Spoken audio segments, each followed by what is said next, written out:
Somewhere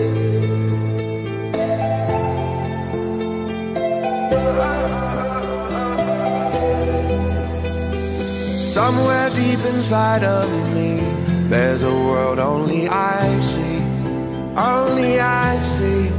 Oh, I tried to face reality, but something is missing, something is missing. Bonjour, je prends ce petit moment pour faire une réflexion avec le vélo et la parabole, pour faire une réflexion avec des éléments importants que moi je trouve de la foi chrétienne. C'est évident que le fait de voyager à vélo nous permet de bien voir la nature, mieux qu'en voiture et même qu'à pied, puisqu'on est légèrement plus haut. Dieu dit que cela était bon. Le vélo, une sorte de parabole. J'ai été influencé dans mes lectures par un type qui s'appelle Jean-Luc Mercevaux et il parle du vélo et puis il a écrit un petit poème et je m'influence de lui puis je l'ai mis dans mes propres mots. D'abord, contemplation de la création en vélo. C'est évident que le fait de voyager à vélo nous permet de bien voir la nature, mieux qu'en voiture, comme je disais. Comme on dit dans la Bible, Dieu vit que cela était bon. Les paysages se présentent à l'admiration, alors nous ne privons pas et glorifions le Créateur par ses merveilles. L'exemple du vélo nous permet de survoler plusieurs aspects de la vie chrétienne. Pédaler intelligemment.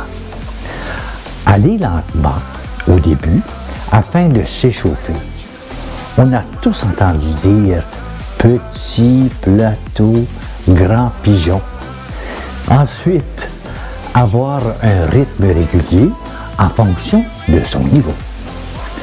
Il n'y a rien de plus décourageant que de vouloir suivre quelqu'un de beaucoup plus fort que soi. On risque tout simplement d'abandonner. Dans la vie chrétienne, là, c'est un peu pareil. On peut prendre modèle sur quelqu'un, mais vouloir s'identifier à telle personne plus expérimentée que nous dans la foi risque de nous décevoir. Dieu nous demande d'être fidèles, d'abord dans les petites choses. Dans la Bible, on lit de l'apôtre Luc, chapitre 19, 17. Tu as été fidèle dans les petites choses, je t'offrirai, je te confierai de grandes choses. Si nous étudions la vie de grands évangélistes, remarquons par où ils sont passés. Le fonctionnement de la bicyclette. Un tour de pédale nous fait avancer de 3 à 10 mètres environ. Un tour de pédale, c'est la valeur de 2 pas. Cela fait des pas de 8 mètres à peu près. Des pas de géant. Notre action est multipliée, n'est-ce pas, ainsi que Dieu agit avec nous. Nous sommes beaucoup plus efficaces avec la paix de Dieu en nous. Une simple action de l'homme multipliée par Dieu, c'est souvent le cas de bien des miracles, comme Moïse étend son bâton sur la mer Rouge et la mer se retire. Josué sonne de la trompette et la mer tombe par les vibrations produites.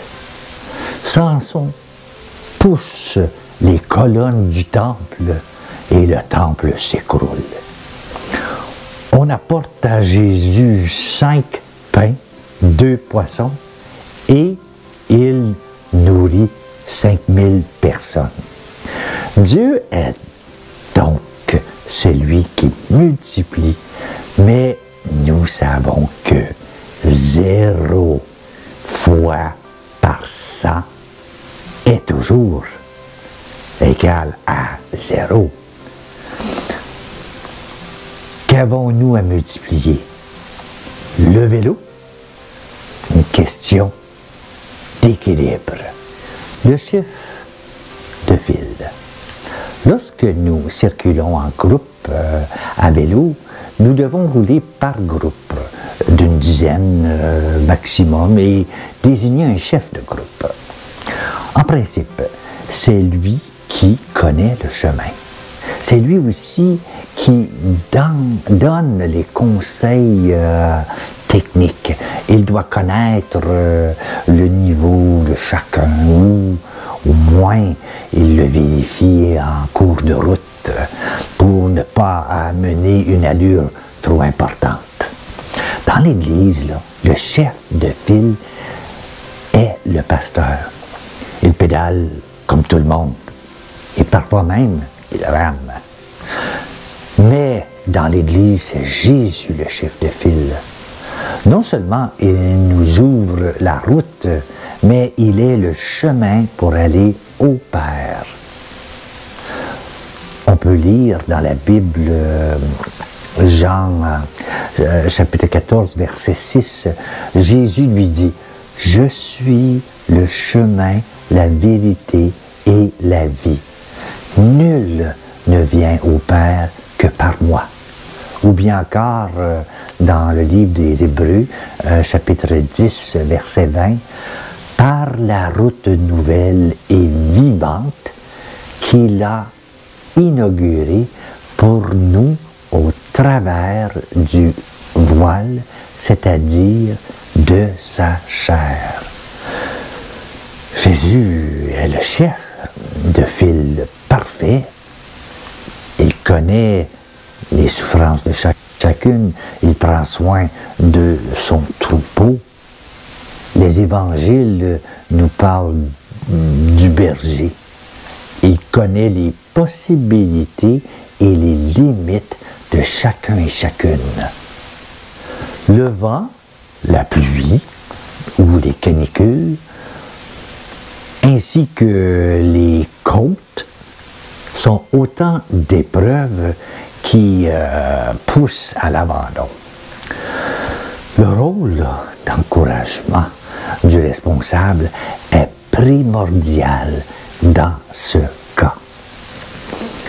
Chaque ville qu'on franchit est un encouragement. Notre vie chrétienne là, est ainsi parsemée d'épreuves. Et la parole de Dieu dit qu'elles sont utiles pour nous fortifier. Dans la Bible,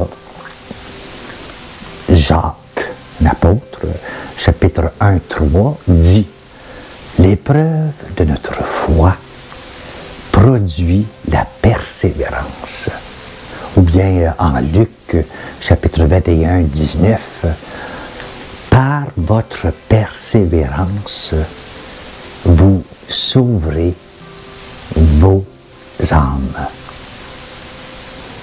Contrairement à la route, la vie chrétienne comporte plus de montée que de descente. Et celui qui ne monte pas risque de descendre.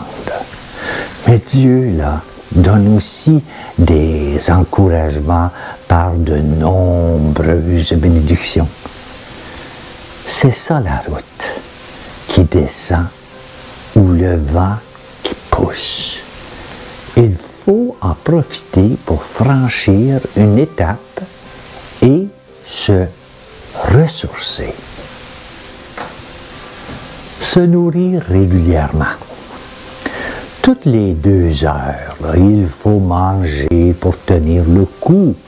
Cette nourriture doit être riche et facile à digérer. La prière et la méditation de la parole de Dieu. Voilà la principale nourriture du chrétien. On voit dans le texte le livre des Actes des Apôtres, chapitre 2, verset 42. Il priait avec assiduité. Ou à 1 Thessaloniciens, chapitre 3, verset 10, qui dit « Il priait nuit et jour ». La réponse de Jésus à une femme qui disait « Heureux la femme qui t'a porté et qui t'a allaité », ou bien Luc qui dit dans le chapitre 11, verset 28, « Et il répondit « Heureux, plutôt ceux qui écoutent la parole de Dieu et qui la gardent. » Le rôle du casque. On pense que le casque ne sert que pour le soleil. Et pourtant, c'est aussi une aide, disons, psychologique. Imaginez le casque avec sa grande visière jusqu'au-dessus des yeux.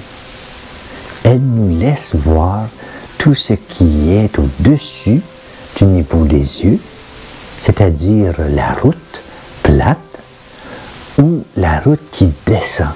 Par contre, elle nous cache les grandes montées. On peut monter plus en regardant sans arrêt le sommet d'une côte.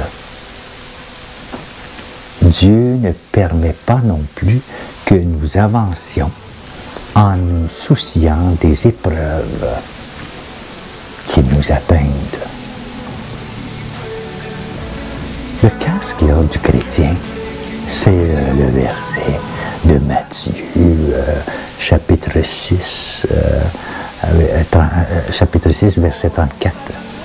Ne vous inquiétez donc pas du lendemain, car le lendemain aura soin de lui-même. À chaque jour suffit sa peine. Et voilà, un petit résumé. Gardons l'équilibre.